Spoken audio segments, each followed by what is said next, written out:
क्रम 2 दिन पहले मोदी और बाइडेन ने मिलकर पाकिस्तान के खिलाफ एक अलामिया जारी किया था और पूरी पाकिस्तानी कौम ये पूछ रही थी कि पाकिस्तानी हुकूमत उसको जवाब कब देगी। तो आखिरकार जवाब आ गया जी, ख्वाजा आसिफ साहब ने जवाब दे दिया।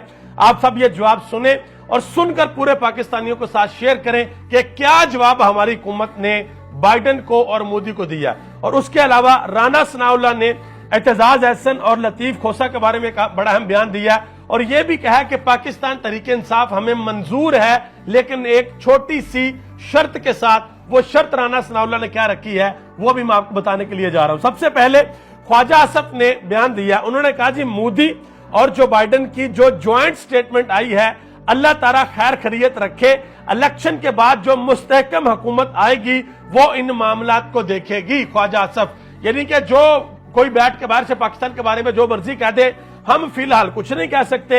इस मुल्क में जब इलेक्शन होगा, इलेक्शन के बाद कोई हुकूमत आएगी, वो हुकूमत आके जवाब देगी कि उनको क्या जवाब देना है। तो पाकिस्तानियों से गुजारिश है कि भाई गर्मी है, आप लोग जरा ठंड रखें। ये ख्वाजा साहब के कहने का मतलब था। आगे आजे राना सनाउल्लाह ने एतजाज अहसन और लतीफ खोसा के बारे में कहा है कि इन दोनों का दिमागी तवाज़न ठीक नहीं है, इनका दिमागी तवाज़न दुरुस्त नहीं है। तो राना सनाउल्लाह को जवाब दिया मलिका बुखारी ने, उन्होंने कहा जी दिमागी तवाज़न तो उनका दुरुस्त है जिसने मॉडल टाउन में 29 औरतों पर चलाई, पंजाब पुलिस को गुल्लू बट बनाकर पीटीआई के लोगों के घरों पर हमला करवाया, एक साबिक वजीर आजम पर करवाया, औरतों बच्चों पर तशद्दुद करवाया। उस शख्स को बिल्कुल भी शर्म नहीं आती। ये मेरे अल्फाज नहीं है, ये मलिका बुखारी के अल्फाज हैं। उन्होंने राना सनाउल्लाह को इसके ऊपर जवाब दिया। आगे आजे राना सनाउल्लाह ने एक और बड़ी अहम बात किया जी, उन्होंने कहा जी माइनस इमरान खान तहरीक इंसाफ हमें कबूल है। इस तहरीक इंसाफ में से अगर इमरान खान को निकाल दिया जाए तो वो तहरीक इंसाफ हमें कबूल है। शाह महमूद कुरैशी को वजीर आजम बना दे या किसी और को बना दे, वो हमें कबूल है। हमें सिर्फ अगर कबूल नहीं है तो वो इमरान खान कबूल नहीं है। अब यहां पर मैं राना सनाउल्लाह साहब का एक बयान आपके सामने रखने लगा हूं जो उन्होंने आज से कुछ अरसा कबल दिया था उर्दू पॉइंट के एक एंकर को। उन्होंने कहा था जी हमारा वजूद खत्म हो रहा है, अब दोनों में से किसी एक का वजूद बाकी रहना है। राना सनाउल्लाह ने कहा था कि हमारा और इमरान खान का, हम दोनों का वजूद खत्म हो रहा है और बल्कि उनका पूरी की पूरी नून लीग और पीडीएम का वजूद खत्म हो रहा है और अब दोनों में से किसी एक का वजूद बाकी रहना है। अब या इमरान खान रहेगा या हम रहेंगे। इसके लिए हम हर हद तक जाएंगे, फिर यह भी नहीं सोचेंगे कि क्या जमहूरी है और क्या गैर जमहूरी, क्या असूली है और क्या गैर असूली। ये राना साहब बयान दे चुके हैं, ऑन रिकॉर्ड बयान है, कोई भी बंदा जाके पढ़ सकता है। और आज आप पाकिस्तान के हालात देख लें क्या हो रहे हैं और आगे क्या होने के लिए जा रहे हैं। हामिद मीर ने जियो के ऊपर बैठकर ये कह दिया कि अभी तो कुछ भी नहीं हुआ, अभी तो ईद के बाद आपको जनरल ज़ियाउल हक का जमाना याद आएगा कि जो कुछ जनरल ज़ियाउल हक के जमाने में होता था वो आपको ईद के बाद पाकिस्तान में होता हुआ नजर आएगा।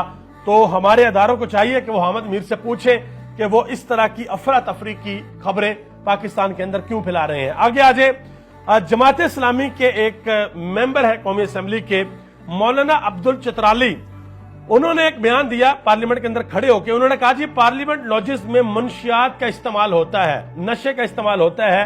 रात 1 बजे आ रहा था, बदबू की वजह से नाक बंद करके कमरे तक पहुंचा हूं। हमें मिसाल बनना चाहिए जबकि हम खुद मंशियात इस्तेमाल करते हैं। ये उन्होंने पार्लियामेंट के अंदर खड़ा होकर बयान दिया। आगे आ जाए जी, एक बयान मोदी ने भी दिया अमेरिका के अंदर जितनी भी वहां पे इंडियन कम्युनिटी थी उनसे खिताब करते हुए। उन्होंने कहा जी हमने, इंडिया का प्राइम मिनिस्टर कह रहा है कि हमने अब दुनिया का मुकाबला करना है, हमने पाकिस्तान इंडिया करके हमने अपना बड़ा वक्त बर्बाद कर दिया। अब पाकिस्तान को छोड़ो, पाकिस्तान के साथ जो हो रहा है वो खुद ब खुद ही, उन्होंने जो लफ्ज इस्तेमाल किया मैं मुनासिब नहीं समझता कि मैं अपने वतन के लिए वो लफ्ज इस्तेमाल करूं। उन्होंने कहा जी पाकिस्तान मतलब खुद ही पाकिस्तान जो है इनका नुकसान होता रहेगा जो ये अपने मुल्क के अंदर कर रहे हैं। और उनके अल्फाज का ये मतलब था कि जो इंडिया वो पाकिस्तान को अपना दुश्मन नहीं समझता। नाज़िर कराम, इस वक्त दुनिया के अंदर जो वॉर है ना, जो जंग है, वो सबसे बड़ी जंग आपकी मुआशरत की जंग है। देखें इंडिया की बिलियंस डॉलर्स की उनकी इंडस्ट्री है, वो कभी भी नहीं चाहेंगे कि अपने किसी हमसाये मुल्क के साथ उनकी तू मैं हो और पाकिस्तान से 2-4 मिसाइल जाएं और इंडिया की इकोनॉमी ठुस होकर बैठ जाए। हमारी तो पहले ही सही नहीं है।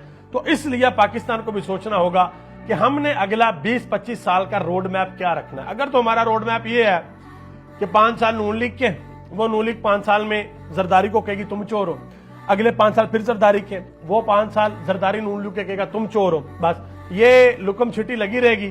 تو اس طریقے سے ملک ترقی نہیں کرتے، کچھ سیریس سوچنا پڑے گا. دعا کرے اللہ تعالیٰ ملک پاکستان پر اپنا خاص فضل اور کرم فرمائے. آپ سب کا بہت بہت شکریہ. پاکستان زندہ باد، پاکستان کے عوام اور پاکستان کے ادارے پائندہ باد.